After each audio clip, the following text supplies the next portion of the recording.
In a bustling city filled with noise and haste, a small sparrow named Skyler was kept in a gilded cage by a wealthy but lonely merchant. Though fed well, Skyler longed for the open sky and often sang songs of distant forests and rolling hills. Elena, the merchant's young maid, noticed the sadness in Skyler's eyes. She would whisper to him about the world outside, the taste of morning dew, the feel of wind beneath wings, and promised to help him escape one day.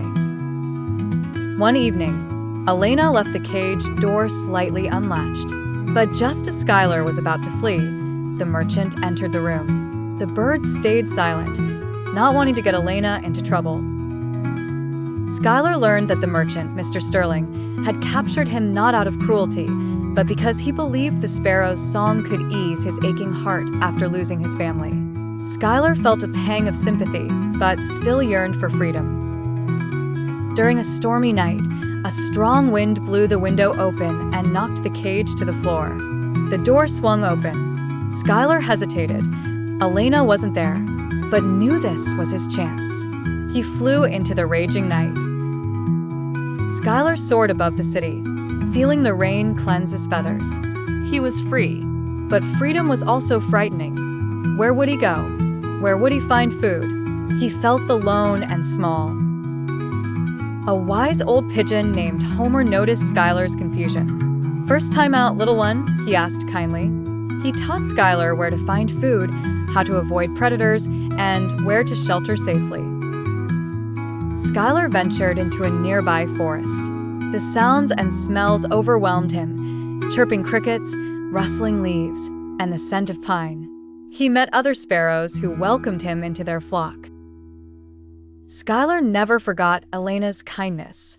He often flew back to the city to leave small gifts near her window, a shiny button, a bright berry, a petal from the forest.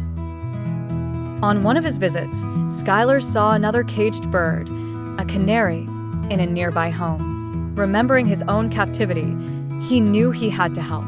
With Homer's help, Skyler devised a plan. While Homer distracted the homeowners by knocking over a flower pot, Skyler used his beak to unlock the canary's cage.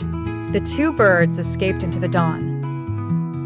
Skyler learned that Mr. Sterling had fallen ill. Guided by compassion, Skyler returned to the man's windowsill and sang the same songs that once comforted him. Mr. Sterling, hearing the familiar song, realized that true love meant setting something free, not locking it away. He asked Elena to open all the cages in his home and never capture another bird. As winter approached, Skyler's flock prepared to migrate south.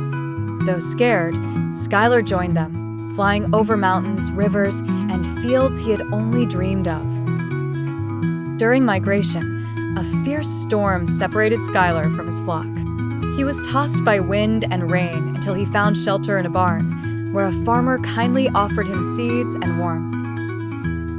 In the south, Skyler met birds from all over the world. They shared stories of freedom, loss, and hope. He formed a new flock with other lone sparrows and canaries he had helped free.